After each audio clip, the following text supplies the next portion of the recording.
దేవునిలో నుండి వెనుతిరిగి మనం ఎంత ప్రయాసపడినా మన కష్టార్జితం ఎలా ఉంటుందంటే చిల్లు సంచులో వేసినట్లు అయిపోతుంది. రాత్రంతా వేటాడారు, ఒక్క చేప కూడా పడల. తినడానికి ఆహారం వారి దగ్గర లేదు, ఆహారం లేదు. దేవుని సన్నిధి నుండి వెనుతిరిగి, దేవుని మాట నుండి వెనుతిరిగి, దేవునిలో నుండి వెనుతిరిగి, ఆయన పరిచర్యలో నుండి వెనుతిరిగి లోక సంబంధంగా మనం ఎంత ప్రయాసపడినా, ఎంత పాటుపడినా, ఎంత కష్టపడినా ప్రయోజనం, ఫలితం సున్నా సున్నా. స్వతహాగా ప్రభు అడుగుతున్నాడు, పిల్లలారా తినడానికి ఆహారం ఏమైనా మీ దగ్గర ఉందా అంటే వారు అంటున్నారు ఆహారం లేదు.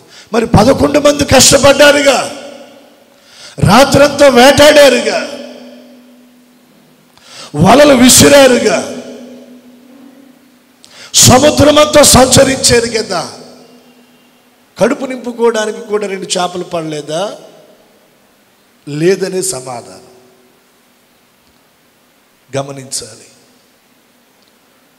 ఆత్మీయతలో వెనుతిరిగి, భక్తిలో వెనుతిరిగి, నమ్మకత్వంలో నుండి, యథార్థతలో నుండి, పరిశుద్ధతలో నుండి, పరిచర్యలో నుండి, ప్రభు పిలుపులో నుండి, ఆయన దర్శనములో నుండి, ఆ ప్రతిష్టతలో నుండి మనం వెనుతిరిగి సాధించేది ఏమీ ఉండదు.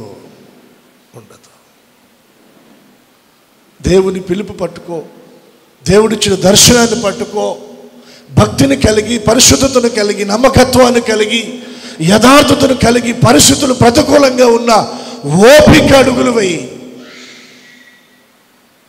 దేవుడు 100 ప్రతిఫలాన్ని ఇస్తాడు. దేవుని కొరకు నువ్వు వేసే ప్రతి అడుగు అది నీకు దీవెనగా మారుతుంది, దీవెనగా మారుతుంది.